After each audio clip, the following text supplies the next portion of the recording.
La suite du bouquin. Le placenta contient un haut niveau de prostaglandine et une petite quantité d'ocytocine. Plusieurs adeptes rapportent que l'ingestion du tissu placentaire entraîne des effets bénéfiques sur l'humeur, l'énergie, la lactation et le système immunitaire. Certaines vedettes vendent les vertus nutritives et énergétiques de la placentologie. Qu'est-ce que je raconte? De la placentophagie. Kim Kardashian, Jennifer Aniston, Victoria Beckham, toutes les ont vanté ces vertus de la consommation de placenta. En Chine, ce ne sont pas seulement les mères qui désirent manger du placenta, mais aussi les pères, voire leurs amis, qui peuvent en recevoir en cadeau à la place d'une boîte de chocolat ou d'une bouteille de vin. Ma femme et moi étions toujours à l'hôpital et ils l'ont mangé, relate un Shanghaïen qui a offert le placenta expulsé par son épouse à des membres de sa famille. D'autres ont des réticences, voire une opposition ferme. Je sais que c'est bon pour la santé, mais l'idée de manger de la chair humaine me donne tout simplement la nausée. C'est quelque chose que je ne peux pas faire. Confie Grace Young, un comptable jeune, une comptable jeune mère de famille. La forte demande a même créé un marché noir florissant, impliquant les hôpitaux, les personnels soignants et même les parturientes en violation de la loi. L'année dernière, les autorités ont lancé une enquête dans un hôpital de la ville méridionale de Canton où les placentas se vendaient 20 yuan, 2,5 € l'unité. Les infirmières utilisaient l'argent gagné pour acheter leur petit déjeuner, a relaté une source dans l'hôpital au journal local Xinhua.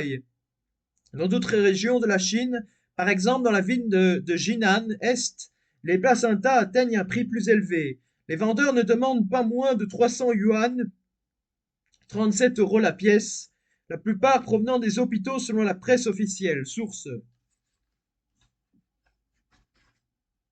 Manger son placenta reste une pratique courante en Chine. Le point.fr.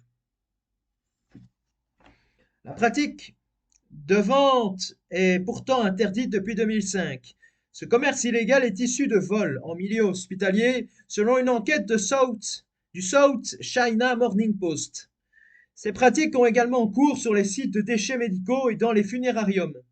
Aucun contrôle n'étant effectué sur les placentas ainsi consommés, le risque qu'ils puissent transmettre des maladies comme le sida, la syphilis et l'hépatite B inquiète les autorités chinoises. Aux États-Unis, on peut même acheter de placenta cookbook, un livre de recettes. Diverses méthodes sont utilisées pour préparer le placenta avant sa consommation.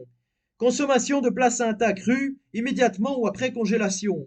Placenta cuisiné, exemple cuisson à la vapeur. Placenta déshydraté ou encapsulé la préparation la plus prisée semble être l'encapsulation du placenta, soit à l'état frais, soit après différentes procédures qui se terminent par la déshydratation et la mise en capsule. Certaines entreprises vendent ces services. Certaines entreprises se sont spécialisées dans le retraitement du placenta en gélule qui peut être absorbé en cure.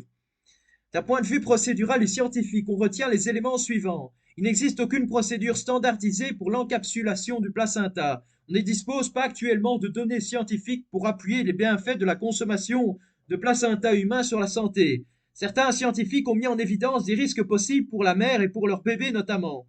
Le Center for Disease Control and Prevention, CDC, rapportait un cas de septicémie tardive à Streptocoque agalactia chez un nouveau-né, la même bactérie ayant été retrouvée dans les capsules de placenta ingérées par la mère. Source.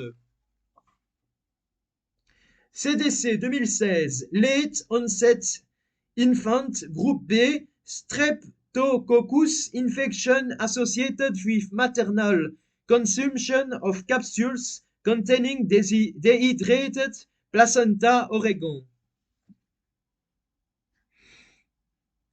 Une préparation inadéquate du placenta peut s'avérer insuffisante pour l'inactivation et la destruction de certains virus, dont le VIH, l'hépatite et le Zika. Source.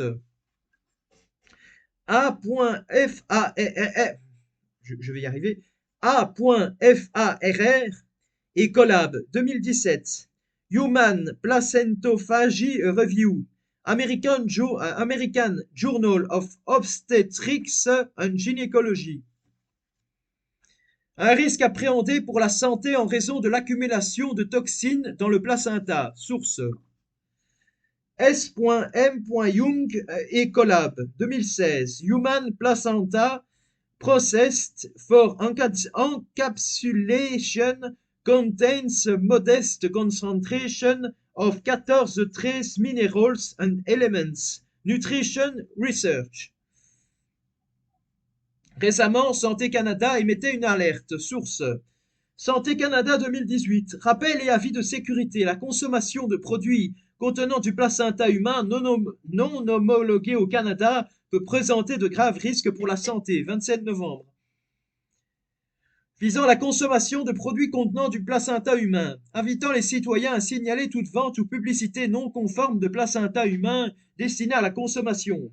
En conclusion, les données scientifiques ne confirment pas les bienfaits de la placentophagie, alors que les risques de contamination, eux, sont bien réels. Pouvons-nous dire que nous sommes à un retour au cannibalisme, ou même penser que l'ordre cannibale ne s'est jamais arrêté, mais n'a cessé de se transformer, se faisant plus discret? Au travers de l'histoire, le cannibalisme a eu différentes pratiques, significations. Certains mangeaient leurs morts par peur que leurs âmes ne reviennent les hanter. D'autres mangeaient de la chair humaine pour guérir, ce qui créait un grand danger car finalement, pour avoir la santé, il suffisait d'avoir de la chair humaine à se mettre sous la dent.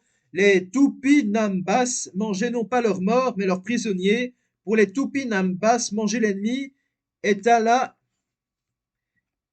une vengeance de guerre, une réappropriation des ancêtres mangés par les ennemis et une protection contre les risques du péril futur. Beaucoup d'autres tribus mangent rituellement des morts. C'est le cas des Fatalekas qui, à la mort de leur chef, pour assurer sa survie éternelle, mangent une victime sacrifiée. Ce repas est obligatoire, il est la condition de la survie du groupe dans l'éternité du groupe. Si l'un des convives vomit, les autres doivent aussitôt manger ce que par malheur il a rejeté. Les Iroquois rivalisaient pour s'arroger le privilège de manger le cœur d'un prisonnier courageux afin de s'approprier sa vaillance. Certains peuples allaient jusqu'à manger certains de leurs enfants. Par ce moyen, ils réingurgitaient ce qui leur avait échappé, ils mangeaient ce qui les avait consommés. La grossesse durant, ainsi avant la domination des Incas, le cannibalisme familial fut très répandu au Pérou. Les tribus d'Australie centrale provoquaient des avortements afin de manger le fœtus. Ils faisaient sortir l'enfant par la tête, brûlaient le placenta et faisaient rôtir l'enfant. En Asie, chez les Giliaks, le père tuait et mangeait le fils mal formé, le mari mangeait la femme stérile. En Afrique, les Zibo du delta du Niger sacrifiaient et mangeaient leurs enfants. Jacques Attali, dans son livre L'ordre cannibale, vie et mort de la médecine, à la page 30, il écrit ceci.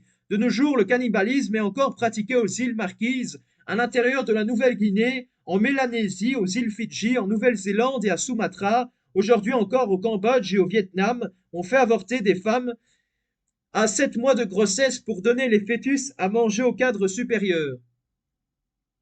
En faisant des recherches, j'ai déniché le livre de Yi Win, l'âme, le Vietnam à l'heure communiste. Voici le passage qui a retenu mon attention. Le planning familial communiste autorise l'avortement, quelle que soit la grosseur du fœtus. Aucune formalité à accomplir, il vous suffira de vous présenter à une maternité pour subir cette opération. Naturellement, si vous attendez trop longtemps pour le faire, vous risquez de mourir s'il y a une hémorragie. Chaque jour, plusieurs camions transportent des fœtus provenant de l'opération d'avortement. Quelques-uns de ces fœtus ont presque la grosseur normale, l'opération étant provoquée au cours du 8e mois de la grossesse et respire encore dans les porcheries nationales situées dans la banlieue de Saïgon, où ils servent de pâture aux cochons. Ceux-ci ne sont pas les seuls à manger des fœtus humains. Les communistes aussi ont besoin de s'engraisser pour combler les périodes de vaches maigres passées dans la forêt. Plus intelligents, ils ne consomment que des embryons de moins de 3 mois qu'ils font chauffer au bain-marie avec des produits AD, la pharmacopée chinoise. Ils croient, comme leurs anciens alliés colossaux, que cet aliment de choix, introuvable dans les pays civilisés, comme dans les contrées sauvages, leur donnera force et vigueur et figure en bonne place au même titre que les cornes molles, les fœtus de biche et de chèvre, ainsi que le sperme de baleine, plus connu sous le nom de long tin, sperme de dragon. Dans les maternités et les hôpitaux, les fœtus de ce genre doivent être confiés au directeur de l'établissement qui les garde en frigidaire pour les hauts cadres communistes. Les communistes sont anthropophages depuis longtemps, bien avant l'accession au pouvoir. Quand ils étaient dans la brousse, c'était leur pratique courante de consommer la chair de leurs victimes tuées dans une embuscade. En 2014, dans ce pays, l'interruption de grossesse, selon les statistiques du gouvernement, représentait 500 000 avortements pour 2,4 millions de grossesses. Ces chiffres ne tiennent que des procédures dans les établissements publics qui n'accueillent quasiment que les femmes mariées. L'avortement est légal jusqu'à 22 semaines et est fréquemment utilisé comme il n'y a pas de contrôle systématique, il pourrait y avoir un autre demi-million d'avortements. Non comptabilisés par les statistiques officielles, estime M. Erken, source. Article au Vietnam, l'avortement comme moyen de contraception, Nouvel Obs, 24 novembre 2014. En 2021, la police du district de Ha Dong a découvert des congélateurs contenant plus de 1000 fœtus humains dans un appartement. La découverte fait suite à une dénonciation civile au sujet d'un groupe de personnes vues portant des sacs noirs dans la région, a rapporté le journal Kin, T et Do Ti. Du côté de la mythologie, Cronos dévore tous ses enfants jusqu'à la rébellion de Zeus. La fin du capitalisme divin accompagnera la fin du capitalisme humain et la séparation d'avec le mal passe dorénavant par la symbolique de la cérémonie. Le sacrifice grec est donc thérapeutique et témoigne et mémoire cannibale. Les cités grecques entretenaient les infirmes et malades et réservaient des condamnés à mort pour les offrir à leurs dieux lors d'épidémies.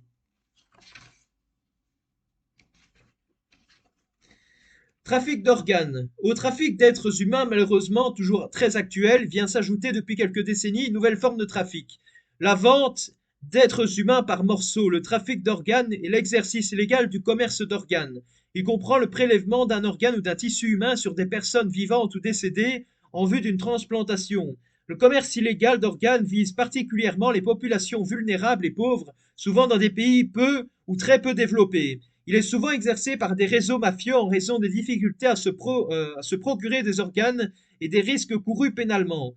Il est largement dominé par le marché des reins, car c'est la plus grande demande ainsi que le seul organe qui puisse être complètement transplanté avec relativement peu de risques. La première greffe de rein réussie concerna deux jumeaux en 1954. C'est ensuite développé le don de reins entre personnes vivantes apparentées suffisamment compatibles.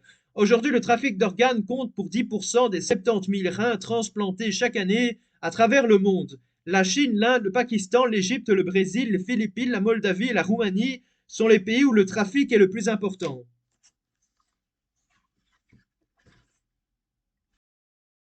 Source traffickingproject.org.